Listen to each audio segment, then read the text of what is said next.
You get stale. Popcorn? Popcorn. Popcorn. You forget about things like stale. Popcorn. Popcorn. Stale popcorn. Popcorn. Pop. This is the Stale. Popcorn. Hello and welcome to the Stale Popcorn Podcast. I'm your host, Steven, and with me, as always, is my co-host, Christopher. Chris, I'm doing good. How are you doing? I'm well. How are you? I'm doing good. How are you doing? I'm doing well. How about you, my friend? Very good. Thank you for asking. If you want to skip around, there's timestamps below. We're going to be talking about some movie news and stuff and things, and most importantly, Fantastic I'm Four doing First Steps. fine. I just got off the airport and you remember that old Budweiser commercial? How you doing? Well, thanks for asking. I'm doing fine. Just got in today. My brother-in-law picked me up at the airport. Mighty big airport y'all got here. It rings a bell. All right. Whatever. Skip around. Do the whatever Do you the were jump. saying. Sorry.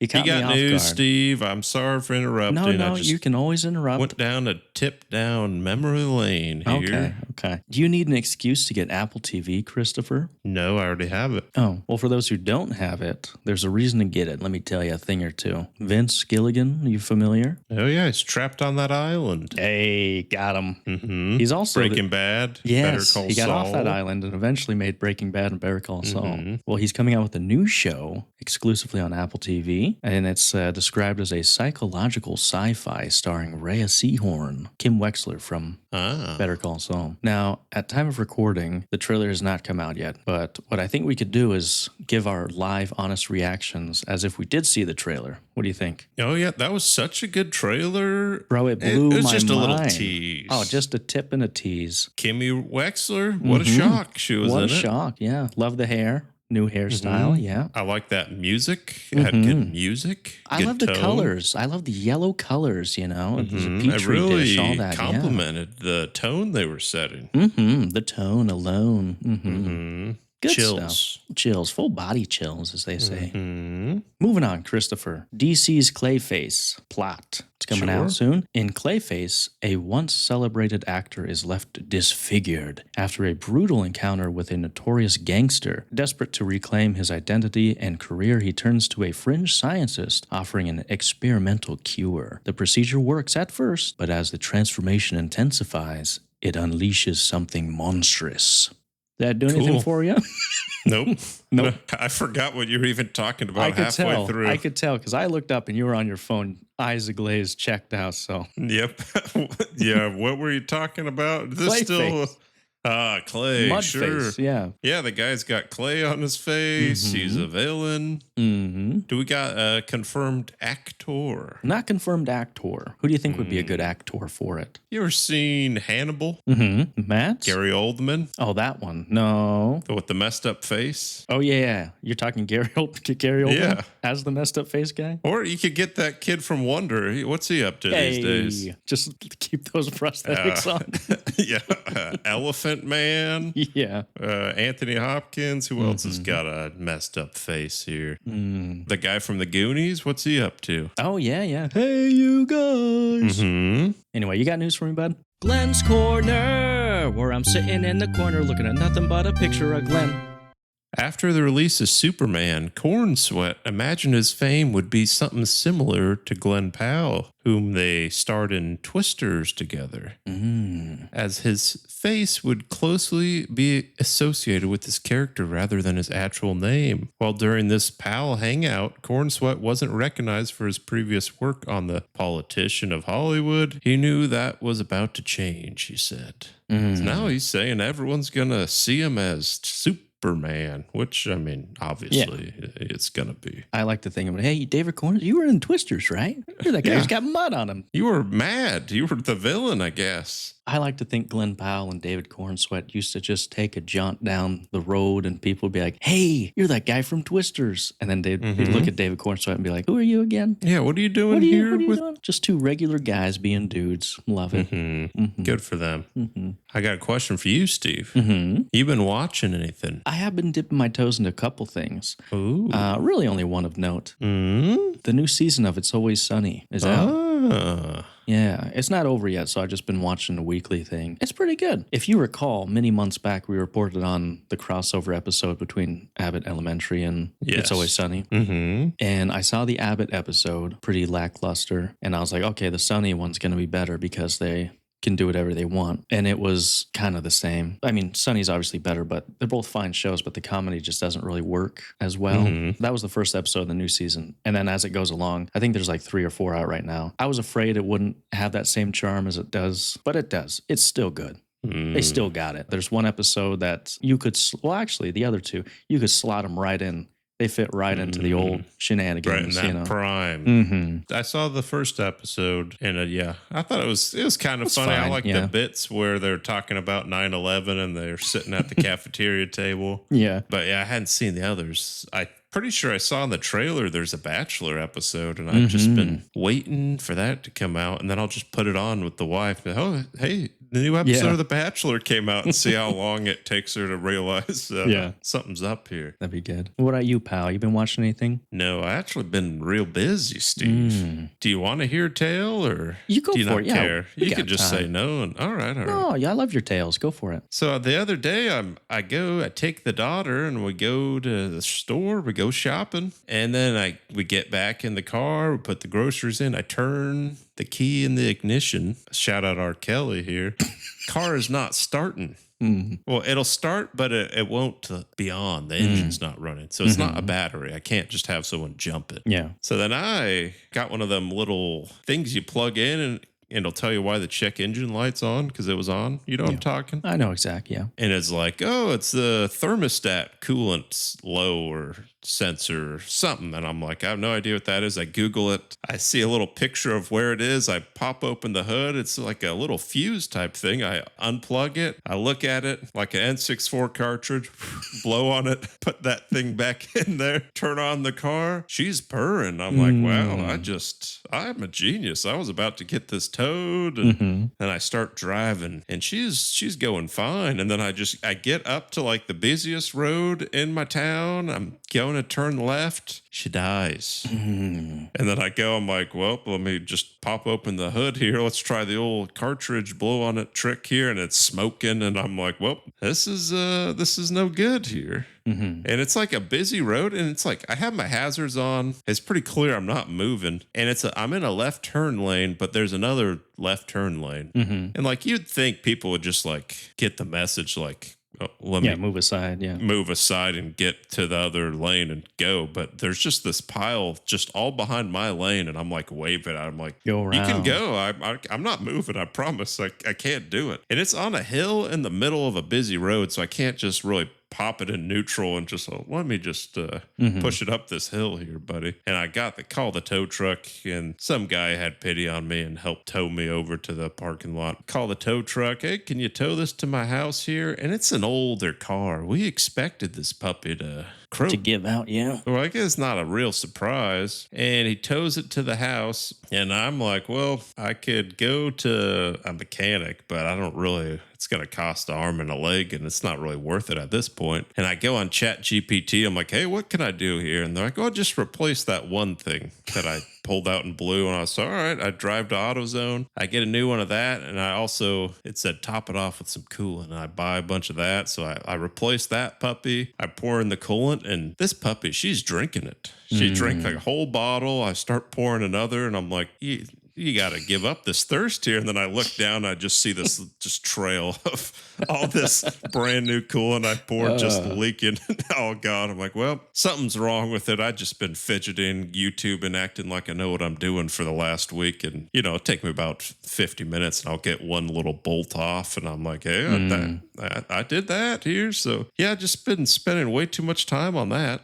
So I ain't seen much. Are you the kind of man who learns new combinations of swear words when he works on a car? Yep. Learn from your old man. Well, let me tell you this. I didn't know this, but apparently coolant is very sweet. And I'm just working underneath this thing, and while this coolant just like pours all over me, and then these mosquito flies just suck on me. I got so many bites on me. I'm just getting attacked, ravaged. What's more frustrating to you, not being able to get something that's so easy off, or like a mosquito trying to get in your way? I think I've kind of learned to deal with the pain, but it's more just like I see a bolt. I need to, because I'm watching the steps here. I've been doing like 3 days straight of this, and it's like, oh, you got to take off this, and then you get to the actual hard part. And I'm on day 4 just trying to get that second bolt off.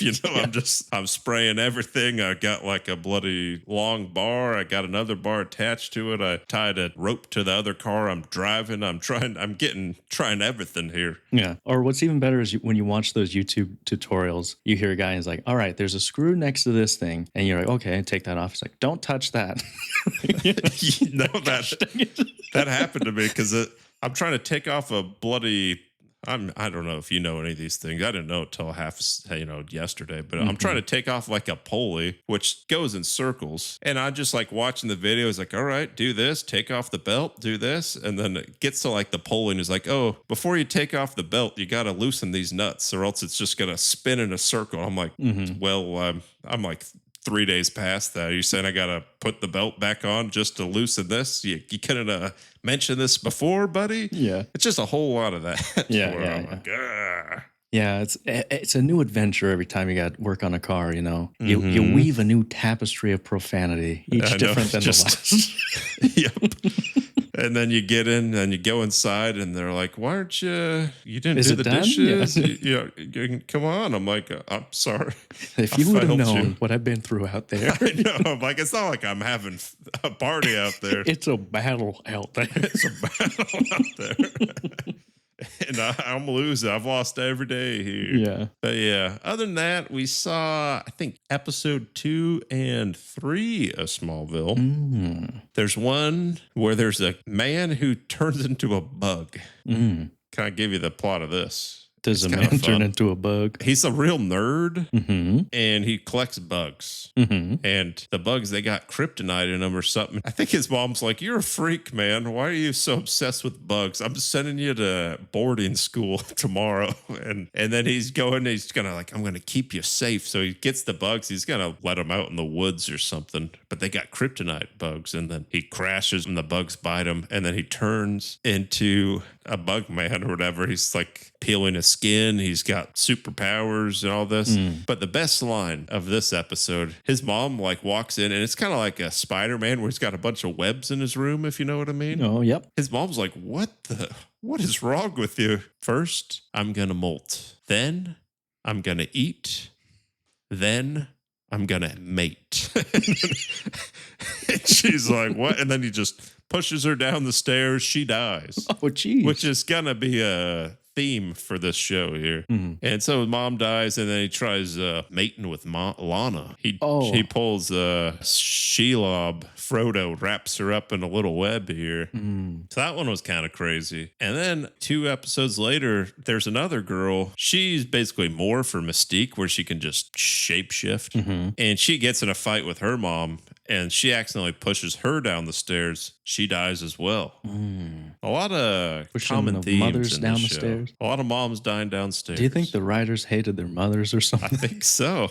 Yeah, so far 2 for 4. I think in the first episode, Lana's mom dies too. So I think so. You got Meteor, you got stairs, and you got 2 stairs. stairs. Yeah. The other episode we watch is just like the football coach. He's a real hothead, and he can shoot flames and fire. Wasn't as exciting as the others, but it's still fun. Yeah, that sounds good. So yeah, those are the common themes I'm seeing. But also every episode, there's always cars just getting wrecked. So far, every episode, there's at least been one car destroyed where they're either ripping the doors off or it crashes. First episode, there's like 6 or 7. That's a drinking game you see when you're watching, like, oh, another car destroyed. Oh, another mom dead down the stairs here. And they had a surplus of cars for the budget. Yeah. Like, wow, use them. We got too many mothers. Got to use those too. And I like this show because everyone always dies at the end.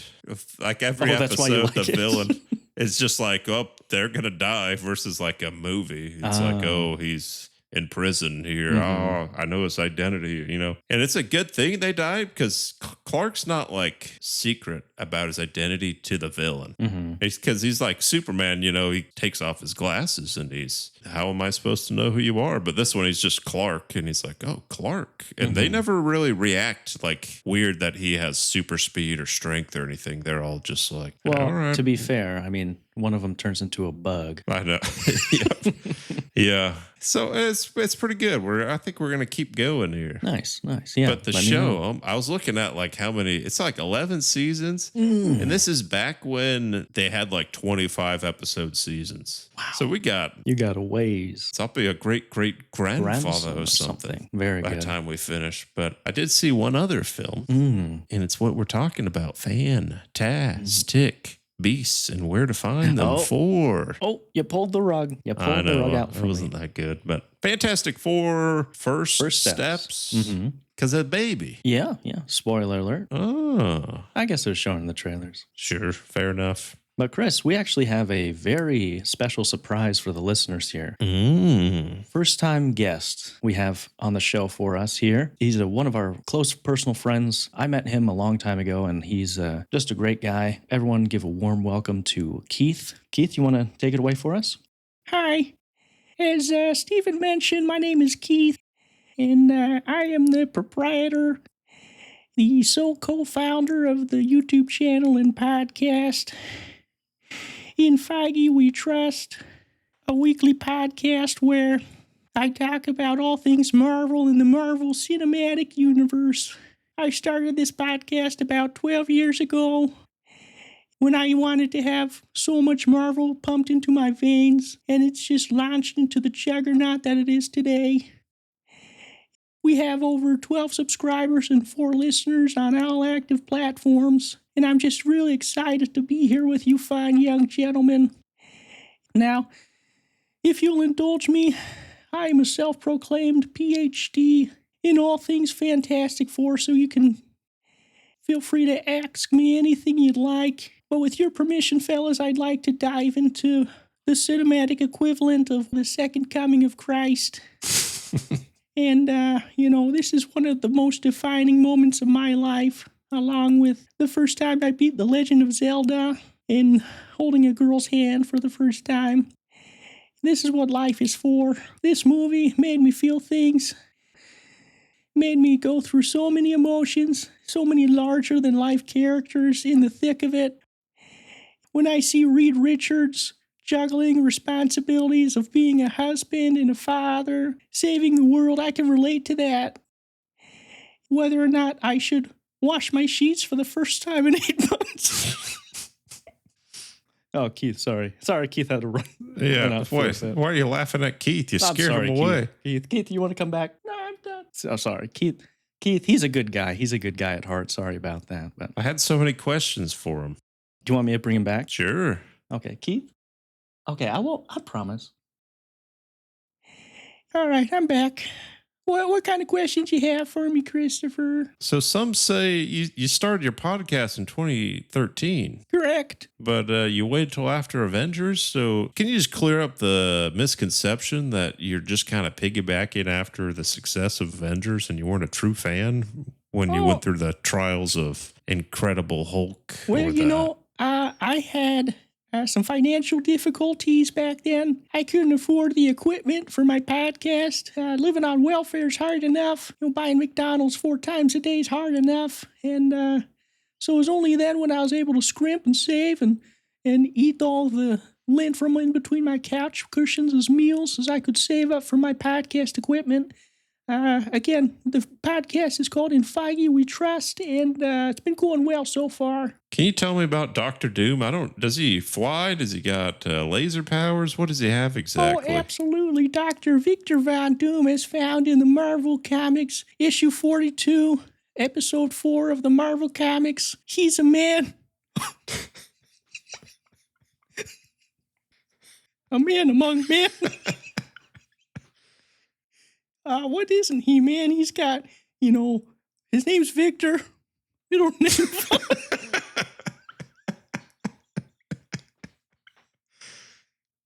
Keith, you okay there? Yeah, sorry. I just get so emotional talking about Victor.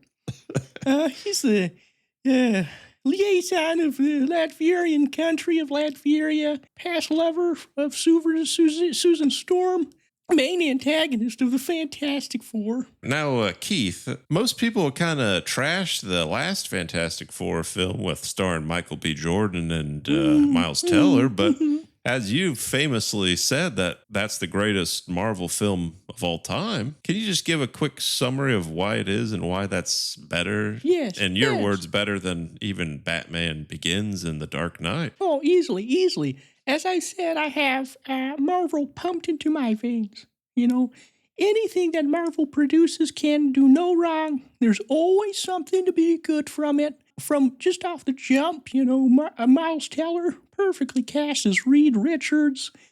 Jamie Bell is the Thing. And it explores certain themes, body horror that we'd never before seen before in a Marvel movie. You know, it's a great movie, Chris. You agree, Steven? Yeah, it's all right. It's fine, you know. Anyway, that's my opinion, but it's the main Fantastic Four, the one I just saw, fantastic, pun intended. A grown man like myself, single by the way, ladies, tears leapt from my eyes watching this film. Well, tears of joy, I'd say. Anyway, I have a Totino's pizza on at my house. I got a skedaddle. Keith, are you? Oh, he's really out of here. Jesus. All right. Thank you, Keith. Thanks, Keith. Guys.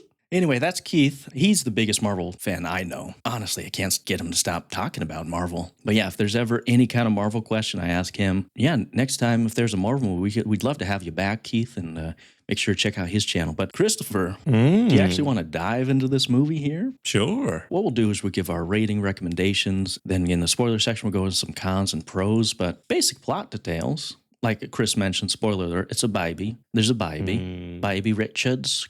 Franklin Richards, who's coming. Silver Surfer's coming. And Keith. Whoop.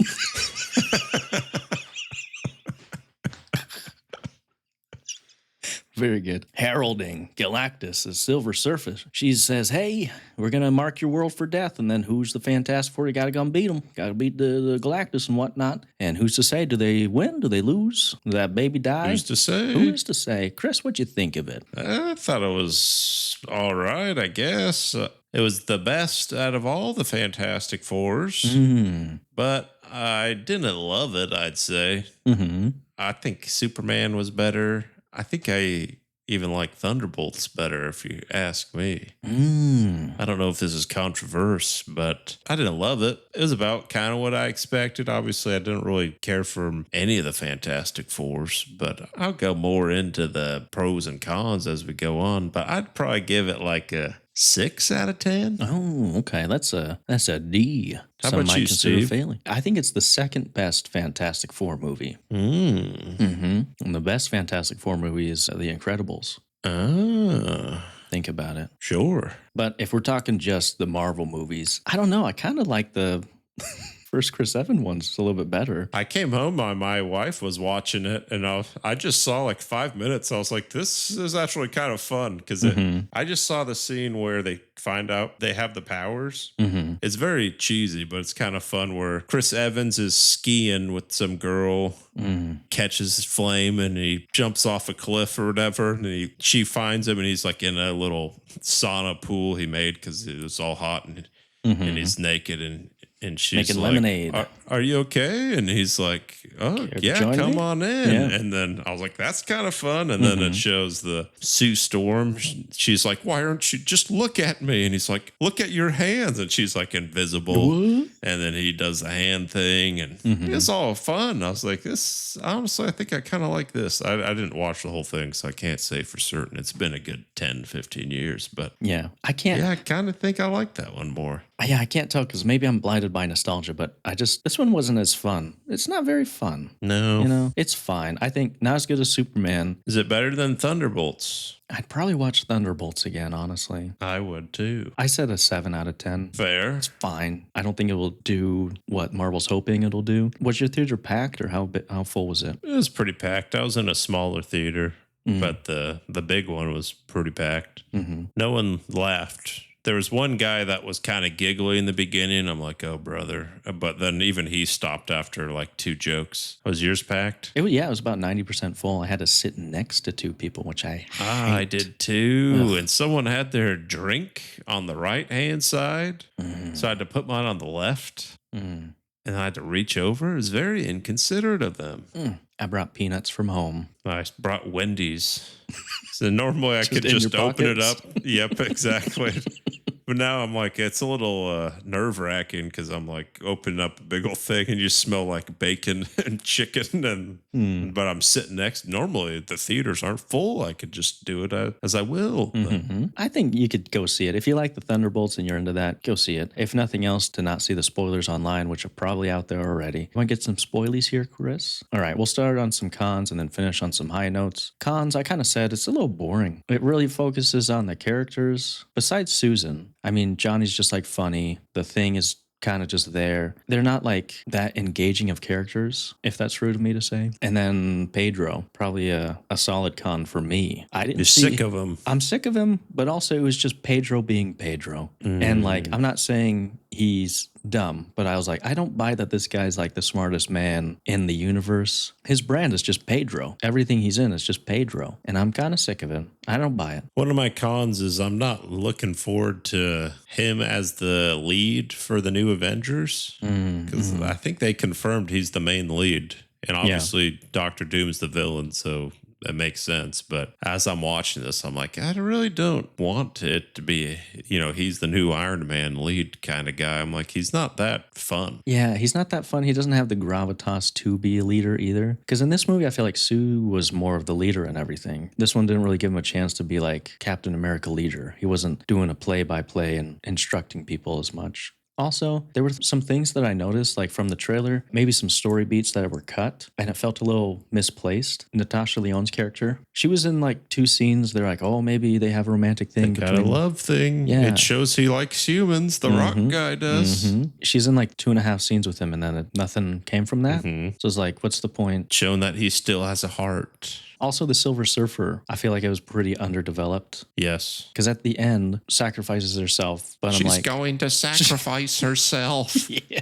Maybe, I don't know. Maybe just show what happened to him. Yeah, I thought Silver Surfer was lame. She shows up and she's like, he's going to eat the world. And then she's just like working for him. Yeah, it didn't really do much. I thought it was pretty lame, that whole character. And then even Galactus was kind of underwhelming. I thought it was cool when he first shows up and you see how big he is and he's walking. I was like, this is actually kind of fun. Yeah. And he's like putting his hand on the buildings and all that. But then it's like, oh, Sue Storm pushes him. Pushes them real hard. And I'm like, all right, well, this guy is obviously supposed to be all powerful, eating the planets. And Reed Richard, even he pulls the little lava thing off his back. And they're all like doing a decent job against him. Like, you wouldn't think he's this all-powerful person. Yeah, because he was just big and he had some laser vision that could see through walls. That's what it showed. I know he can do more. They should have showed him do more. This is how I know the writers have never played like a God of War or like a Shadow of Colossus video game. You got to, spam them, and then the second wave hits. Reed should have just been spamming that unlock the lava button, I know. I'm like, come on. This your first time? This your first gig? Yeah. Sue and Johnny are siblings. But Sue will randomly have like a British accent, but Johnny doesn't. Yeah. What's the logic? She spent time abroad. Do you want me to ask Keith? Yeah. He's long gone. Yeah, it was something. And then I never saw the last Fantastic Four, but Michael B. Jordan, he's Human Torch, right? Is Sue black? No. Or are they not siblings? They're adopted siblings. Yeah. That's how they got around that. Okay. Yeah. No, I think it was weird too because the Thing, Sue, and Reed are all relatively the same age in their late 30s, and Reed's like 50 for some reason. And then you got Johnny, who could be perceived as like mid 20s. I guess it doesn't really matter in the grand scheme of things, but I like. And the old one, they're kind of all the same age. It was more fun that Johnny was immature because he's their same age. I thought the whole baby thing was just kind of distracting. And the baby, it wasn't a real baby, right? I'm not crazy. Like half the time, no. Yeah. Where like, I'm like, stop. Yeah. Like, what you can do better than this. Mm-hmm. It's presumed it's like a month from when it's born to when About a Galactus month, comes. yeah. Something like that. Mm-hmm. And obviously the baby, I mean, most movies, they're like, oh, the newborn, and it's like pretty obvious. It's like a 6-month-old baby or whatever. Mm-hmm. But since they're like CGI in it anyways, I'm like, why is this? Just, yeah. It was more distracting than helpful. And then even the story itself, I was like, I don't really care for this, because as soon as they get back and Reed goes and does the press conference, and again, he's supposed to be like the smartest man in the world. He's like, oh, Galactus wanted to take my kid. I said no. And he said, well, fine, I'm going to kill the world. Like, And Ben says, why are you telling him this? yeah. I'm like, any person with like a 30 IQ and above would be like, I can keep that to myself here. I guess it could be argued that, like, a lie of omission's still a lie and he's just trying to be honest or whatever, which is fine. But, like, buy yourself some time, Also, Sue died at the end. Mm-hmm. And she came back with the magic of love. Is that what that is? Do you remember? I think, the baby's got some sort of powers. The babe with the power. What power? The power of voodoo. Voodoo? Voodoo. You do what? Remind me of the babe. We'll throw in a clip there. 3 people know what we're talking about. Yeah, that was weird. Maybe explain that a little bit. Because she was like, he has powers. Like, maybe explain it. No, that's for the next movie. They're not good. Do you know how much crap they got to shove in that next movie? It's going to be a one-sentence thing where Franklin's powers have been expanded beyond time and space. The classic storytelling, tell, don't show is what they'll do in the next one. I tell you that. Yeah, he can save with the power of love. And also, Reed, buddy, you got to try a little harder. You got to go a little longer with the CPR here. Oh, yeah. You remember Lost with Jack, and he's doing CPR on, I think it was Charlie. Yeah. Breathe, darn you. Yeah, he's going a good 20, 30 minutes and saves him. And his own wife, he's like, 30 seconds. Call it. Yeah. We're calling it. It's over. There's a scene when the mob's outside the Fantastic Four building, and they're like, give your baby up, think of us. And then Sue, she walks out with the baby in her hand, and she's like, I want you to meet Franklin. She comes out, this is Franklin. It's a turtle. It's a turtle. Sorry, go ahead. Well, it's supposed to be this real emotional scene here. I won't sacrifice him to save the planet, but I won't sacrifice the planet to save him. It was like, no one was asking you to do the second part. And in my mind, I can just imagine the director or writers or whatever, like, this is going to be an iconic scene. They thought it was going to be Independence Day here. Today we fight. Yeah. It didn't hit. Yeah. I didn't care for it. I was like, this is kind of lame. And a lot of the action seemed kind of lame, rubbery. Well, what action was there? Is like maybe 1.5 action scenes. Nothing really. There was the main one at the end, and then they go to Galactus's home. They bust down the door and they say, "Look, pal." And then he said, "What are you coming in here? This is my house. Give me that baby." I was just trying to be a good guest. None of the jokes landed. It wasn't funny or really that fun. They kept trying to do jokes, and I was like, yeah, I appreciate like attempts or whatever, but I was like, yeah, at least something's got to land. And I'm like, is it me? Am I just more cynical and older? Because remember the old Marvels, you'd go in the theater, everyone's hooting and hollering, laughing, and like, you wouldn't say it's like a comedy, but there's always like funny. Like I remember that first Avengers, there's like the scene where Hulk's like puny god and he's smashing around theater. He killed. They laughed. Or like just like random scenes like that where you're like, this is funny. Yeah, none of that here. The main running gag was Johnny just fixated on the sexy surfer. You're like, is that is that surfboard. What it is? That's all you're gonna do? Yeah. I guess that was probably the funniest. Maybe the theater kind of chuckled, but no one really laughed when he's like, "Is this surfboard a part of your body or something?" Yeah. That was your reaction to it as well. Yeah. Did your theater laugh at anything really? I can't remember what, but there's one guy in the bottom left who he would laugh at the 10 seconds after a joke was told and let everyone know that he got it. But it was a little late, but he got it. Probably had a translator or something. Yeah. And the translator is just open micing it up there. Like, let's try this one here. Yeah. Yeah, probably that. I thought the car seat thing at the end, I was like, that's kind of fun. Sure. Because as a man that's had to put many car seats in cars, I'm like, I get it. That's kind of fun. Went on a little long, but I get it. Yeah. I'm like, all right, there's 3 of you here now. I like the Mole Man. I thought he was kind of fun. He did have a funny line. What was the line? He's like, don't be mad, Johnny, I didn't dress you, or something like that. Oh, yeah. I think that was the best line of the whole joke. That's true. The guy from Cobra Kai and that one show with Taron Egerton where he's a murderer or something. Black Bag, I think. No, Black Bag's the Black Michael Dog? Fassbender. Something. The Apple TV one? Yeah. Yeah, he's also in It's Always Sunny. And Richard Jewell as well. Yes. You got pros? Yeah, I like the Mole Man. and Okay. I like the car seat. Yeah, I was going to say it's the best Fantastic because I put that in my pros, but then I saw 5 minutes of the old one. And I'm like, I kind of want to watch this one again. That one's better. So I can't even full confidence say that it is.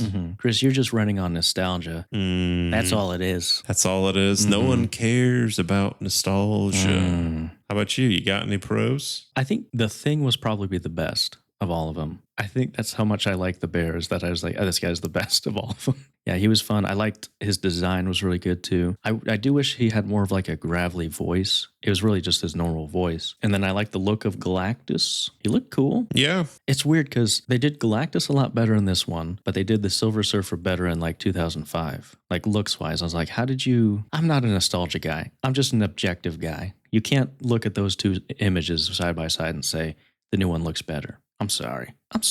I like the aesthetics, the 1960s kind of retro feel. It was cool. I like seeing all the designs. However, now that I think about it, Reed Richards, smartest man in the world, they still got those circular sphere TVs. Not important. Can't invent 4K, 8K. You got flying cars, you get an 8K TV, pal. I think that's all I got. Oh, one more thing. Not pro or con, maybe more of a con. I've seen a lot of interviews online with Pedro. Vanessa Kirby, him just touching up on this woman. It's weird.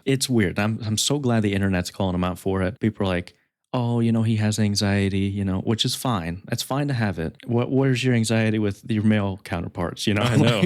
Or Bella Ramsey. I didn't see him touching her. Yeah, it just makes everyone uncomfortable. Why isn't he touching Joaquin Phoenix like that when they were in that last movie here? Well, there's a video of him touching Willem Dafoe's wife. Have you seen that? Oh, I did. Yeah.